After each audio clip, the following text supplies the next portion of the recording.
네, 안녕하세요. 주식은 역시 기릿기릿의 기릿입니다. 안녕하세요, 기릿분들. 매주 기릿과 함께 시간이 돌아왔습니다. 이번 주는 어떤 일이 있었고, 그리고 다음 주에는 어떤 일이 있을지 같이 빠르게 공부해 보도록 할게요. 자, 기릿분들 주말 잘 보내고 계시죠? 저 기릿도 잘 보내고 있습니다. 같이 공부하시죠. 렛츠 기릿! 자, 이 영상은 이렇게 네 가지가 있습니다. 이번 주 증시는 어떤 흐름이 나왔나, 그리고 이번 주 매동 및 연기금 외국인 매수 상위 종목을 정리를 해보고요. 다음으로는 이번 주에 있었던 큼지막한 뉴스 정리, 그리고 마지막으로 다음 주에 있을 큼지막한 뉴스가 뭐가 있는지 같이 보도록 할게요. 자, 알고 계셨나요? 이 영상은 이제 매주 주말 일요일마다 올라올 예정입니다. 위 네 가지를 정말 심플하게 다룰 예정이라서 생각보다 속도감이 있을 수 있습니다. 그러니까 한 주를 정리하고 다음 주를 간단하게 준비한다는 느낌으로 그냥 편할 때 10분 정도 시간 내서 들어주시면 될 것 같습니다. 자, 그럼 시작하도록 하겠습니다. 그리고 기리분들, 좋아요는 저에게 큰 힘이 됩니다. 진심으로 감사합니다. 자, 이제 들어가도록 하겠습니다. 그리고 들어갈 때 박수를 한번 쳐야 될 것 같네요. 지난주에도 이렇게 상승 예측이 맞아떨어진 걸 볼 수 있습니다. 이번 주에도 지난주에 비해 18포인트나 올랐기 때문이죠. 기리분들, 이번 주도 고생하셨고 어떤 일이 있었는지 바로 보도록 하겠습니다. 자, 차트를 보도록 하겠습니다. 코스피는 5개 중에서 4개가 빨간색 양봉이었죠. 그래서 주식은 계속 올랐다라고 볼 수 있을 것 같습니다. 그래서 종가는 3268, 그리고 이틀 전 수요일에는 최고 3281까지 갔다 오면서 사상 최고치를 경신하기도 했죠. 지금 우리 주식시장은 1월보다 더 불타오르고 있는데 상대적으로 관심은 그렇게 크지 않은 것 같습니다. 그 이유는 바로 1월 달에는 모든 주식이 다 같이 엄청나게 불타면서 올랐거든요. 그리고 특히 삼성전자가 올랐고요. 하지만 이번 장에는 삼성전자를 제외한 다른 주식들이 순환매로 쭉쭉쭉 올라가기 때문에 모든 사람들이 한 번에 열광하기는 어려운 그런 시장이라고 볼 수 있겠네요. 다음으로는 코스닥을 보도록 하겠습니다. 코스피보다 엄청나게 좋은 차트를 보여주고 있습니다. 지난주 금요일에도 1.2% 상승하면서 강한 장대 양봉을 만들어냈는데요. 이 정도 기세라면 다음 주까지도 한번 기대를 해볼 수 있을 것 같습니다. 그런데 조금 뒤에 보시면 아시겠지만 일단 다음 주에는 만만치 않은 장이 될 수도 있어 보입니다. 한번 계속 이어서 보도록 할게요. 어쨌든 지금까지의 코스닥 흐름은 코스피보다 훨씬 더 좋다, 이렇게 볼 수 있겠네요. 다음으로는 이번 주 매동을 보도록 하겠습니다. 개인분들이 조금 많이 매수를 했습니다. 얼핏 봐도 2조 원 넘게 매수하는 걸 볼 수 있고요. 그리고 외국인들은 1조 원 정도를 매도, 기관 또 1조 원 정도를 매도를 했네요. 그리고 기관 중에서 금융투자가 매도가 조금 많았고요. 그리고 연기금은 다 더하고 나면 오히려 매수가 조금 더 많았다, 이렇게 볼 수 있겠네요. 하지만 그 양은 미미해서 유의미하게 연기금들이 지금 매수하고 있다라고 보기에는 힘들 것 같습니다. 자, 이렇게 슬금슬금 외국인의 탈출이 생겨나고 있죠. 그 이유는 바로 환율이 갑자기 엄청나게 뛰어오르고 있습니다. 지난번에 같이 공부했다시피 지금 현재 쌍바닥을 이렇게 찍고 난 다음에 상승할 수도 있다라고 했는데 한 번에 빵 뛰어버린 걸 확인할 수 있죠. 그리고 이 환율은 금요일 8시까지 기준이고요. 미국장이 끝났을 때는 1135원까지 올라간 걸로 기억합니다. 그러니까 지금 현재 위치는 한 이쯤인 걸 확인할 수 있죠. 한 달 전 고점인 1138원까지도 얼마 남지 않은 걸 볼 수 있습니다. 만약에 이걸 뚫고 올라간다면 외국인들의 탈출은 이제부터 시작이다라고도 생각을 해볼 수 있겠네요.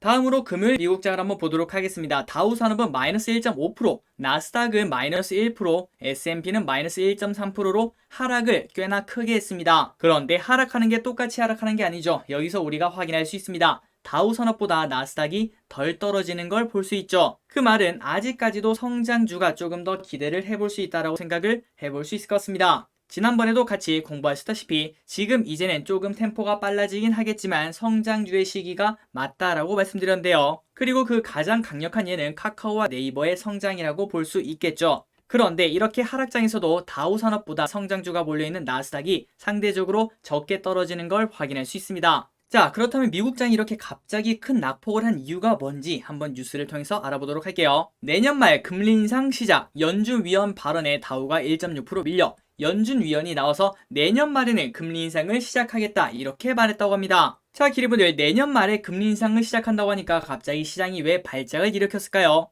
아니, 원래는 봐봐, 2023년까지는 금리를 올리지 않는다고 했어. 그런데 갑자기 이번 FOMC 점도표에서는 2023년에도 금리를 올릴 수 있다고 말해서 조금 불안한 가운데 하지만 이번에는 내년 말, 그러니까 2022년 말이겠죠. 이때 금리를 올린다고 하니까 시장은 깜짝 놀라서 야, 이거는 좀 빠른데, 이런 분위기가 나왔다라고 생각을 해볼 수 있겠네요. 자, 핵심 내용을 보도록 하겠습니다. 페드의 위원, 그러니까 연준 위원이죠. 당장 내년부터 금리가 오를 수 있다는 발언의 영향으로 뉴욕 증시가 일제히 크게 밀렸다. 이날 뉴욕 증시는 연준 총재의 발언 이후 낙폭을 키웠으며, 블라드 총재는 방송에 나와서 연준이 이번 주 다소 매파적으로 기운 것은 당연하다면서 내년 말 금리 인상이 시작될 것으로 본다고 했다. 그의 발언으로 월가 공포지수는 지난 5월 21일 이후 최고로 치솟기도 했다. 그리고 아까 보시다시피 환율이 지금 튀고 있는데요. 주요 6개국 통화 대비 달러의 가치를 보여주는 달러 인덱스는 지난 4월 중순 이후 최고로 급등했다. 주간으로 보면은 14개월 만에 가장 큰 폭으로 올랐다고 합니다. 이와 관련 한 투자 전략가는 로이터와의 통화에서 오늘 시장의 매도세가 놀랍지 않다면서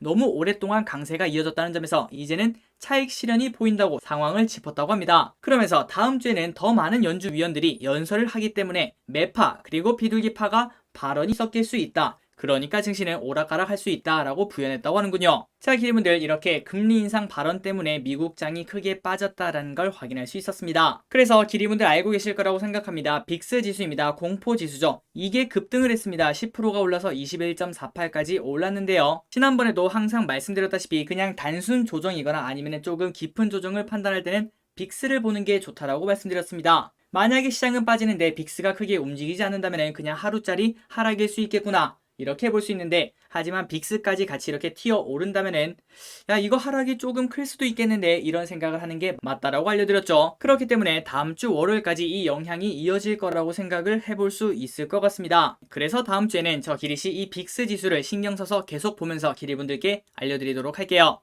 그런데 정말 특이한 점은 이렇게 금리 인상을 한다라고 했는데 미국 10년물 국채 금리는 오히려 빠지고 있습니다. 그래서 1.443까지 떨어지고 있는데, 그 말은 1.5 이하라는 것은 성장주가 더 많이 갈 수도 있다라는 거겠죠. 그렇기 때문에 일단 다음 주 출발은 안 좋을 수 있겠지만 성장주 위주의 포트폴리오를 짜고 있다면 상대적으로 타격이 적겠구나라고도 생각을 해볼 수 있을 것 같습니다. 자, 여기까지 한번 정리를 해보도록 하겠습니다. 지금 현재 코스피는 사상 최고치 근처고요. 그리고 코스닥의 흐름이 좋습니다. 그렇기 때문에 아직까지도 더 올라갈 확률이 매우 크게 존재하고 있는데요. 하지만 미국장에서 갑자기 발작이 일어났습니다. 그 이유는 바로 금리 인상 이슈 때문에 그런데요. 일단 다음 주에 다른 연준 위원들의 발언이 예정되어 있기 때문에 시장은 거기에 따라 일희일비를 할 가능성이 분명히 존재를 하고 있습니다. 그런데 지금 신경 쓰이는 점은 빅스가 같이 올라가고 있다는 점, 그렇기 때문에 조금 더 하락의 가능성이 당연히 존재하고 있고요. 그리고 앞으로도 빅스 지수를 계속 봐야 될 것 같습니다. 그리고 플러스 그 와중에 미국 10년물 국채 금리는 빠지고 있습니다. 그래서 이 부분을 보자면은 다우는 많이 빠지고 그 다음에 나스닥은 적게 빠지는 것처럼 성장주는 큰 피해가 없을 수 있고, 반면 가치주 쪽에는 피해가 클 수도 있다라고 생각을 해볼 수 있겠네요. 자, 기리분들, 지금까지는 기리스의 개인적인 생각이었습니다. 그렇기 때문에 참고만 하시는 거 알고 계시죠? 이제 넘어가도록 할게요. 자, 다음으로 넘어가도록 하겠습니다. 그리고 지금부터는 스피드를 조금 더 올려서 팍팍팍 넘어가도록 할게요. 자, 이번 주에는 연기금들은 눈치 보기, 그리고 외국인들은 그렇게 많이 팔았습니다. 1조 원 정도를 매도했죠.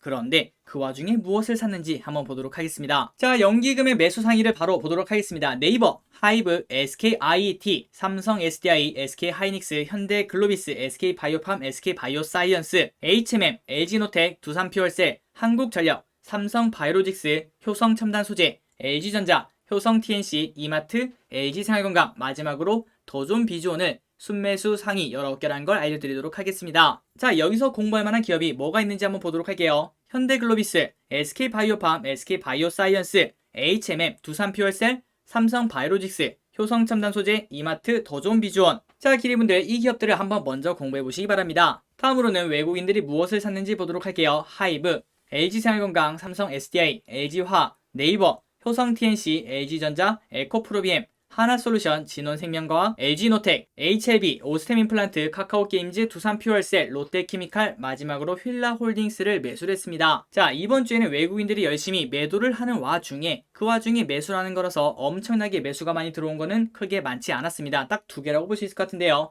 하이브와 LG생활건강 이 두 개 기업을 제외하고는 평소처럼 엄청나게 매수를 많이 했다라고 보기는 어렵지만 하지만 그 와중에 어쨌든 매수를 한 게 중요하지 않겠습니까? 그래서 이 네 개를 공부하면 좋을 것 같습니다. LG생활건강, 에코프로비엠, 오스템임플란트, 카카오게임즈 이 네 개 기업을 한번 공부해 보시기 바래요. 자, 마지막입니다. 개인분들은 그렇다면 이번 주에 무엇을 샀나? 1등은 당연히 삼성전자, 2등은 카카오, 3등은 현대차, 신세계, 포스코, SK바이오사이언스, SK하이닉스, NC소프트, OCI, 곧버스, 삼성물산, 넷마블, 기아, 대한항공, SK이노베이션, 하나금융지주, 신한지주, 한국금융지주, LG디스플레이 순으로 매수한 걸 확인할 수 있네요. 자, 기리분들도 아시다시피 개인분들이 많이 사면 주가 흐름은 안 좋을 확률이 꽤나 높습니다. 그 이유는 지금 현재 주가가 올라가는 주체는 외국인이기 때문이죠. 그래서 개인분들이 이렇게 많이 산다, 그 말은 외국인들이 많이 판다라는 말과 비슷하기 때문입니다. 그런데 그 와중에 개인분들이 사서 올리는 종목이 딱 하나 있네요. 카카오.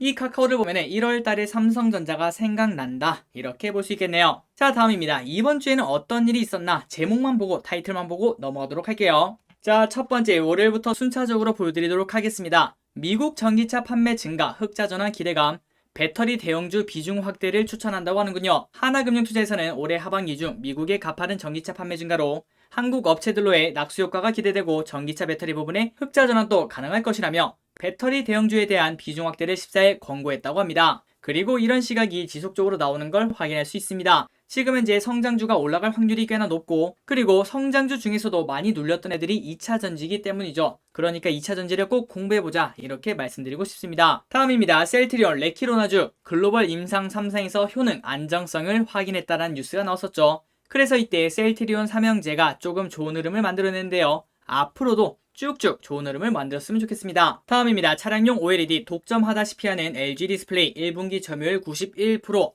그리고 지난주 금요일에도 같이 공부했죠. 현재 LG디스플레이 지금 현재가 매수 타이밍일 수도 있다고 합니다. 이 부분에 대해서는 한번 공부해보시기 바래요. 자, 그리고 이 뉴스는 우리가 빼놓을 수가 없겠죠. 이제부터는 모든 공휴일에 대체 공휴일을 적용할 수 있다고 합니다. 광복절부터 시행할 예정이라고 하는데요. 이때 물론 주식시장은 열리지 않기 때문에 저 기릿은 좀 아쉽다, 이렇게 볼 수 있겠지만, 하지만 우리 그거 알고 있죠. 주식시장이 열린다고 하더라도 우리 주식은 오르지 않습니다. 그러니까 차라리 노는 게 좋을 수도 있죠. 다음입니다. 현대모비스 차량용 반도체 직접 만든다. 자, 이 뉴스를 보고 기리분들, 야, 현대모비스 그러면 날아갔겠네, 이렇게 생각하면 안 된다라고 말씀드렸습니다. 그 이유는 차량용 반도체를 안 하는 이유가 있다고 말씀드렸죠. 바로 차량용 반도체는 수익성이 그렇게 좋지만은 않다라고 합니다. 다만 현대 기아 입장에서는 차량용 반도체 공급이 끊기니까 야, 이거 차를 아예 만들 수가 없네, 이런 거를 느낄 수 있었다고 볼 수 있겠죠. 그러니까 이런 리스크를 없애기 위해서 자급자족을 선택했다, 여기에 의의가 있다라고 볼 수 있을 것 같습니다. 어쨌든 지금 당장을 보면은 차량용 반도체를 만드는 소식 뭐 별거 아닌데 라고 볼 수 있겠지만, 결국 나중에는 이게 효자가 될 수도 있겠죠. 자, 다른 백신 또 나왔습니다. 미국 제약사 노바백스가 만든 자사 코로나 백신의 효능이 90%가 넘는다고 발표했다고 하는데요. 그래서 그 수치는 얀센보다 높다라고 합니다. 자, 보시다시피 백신 걱정은 안 해도 될 것 같습니다. 그렇다면 이제는 치료제가 포인트라고 볼 수 있겠네요. 다음 뉴스입니다. 현대차 2년 만에 중간 배당한다. 자, 어제 영상 올려드렸죠. 중간 배당에 관련된 기업들이 궁금하시다면 그 영상을 보시면 될 것 같습니다. 베일버슨 크래프톤,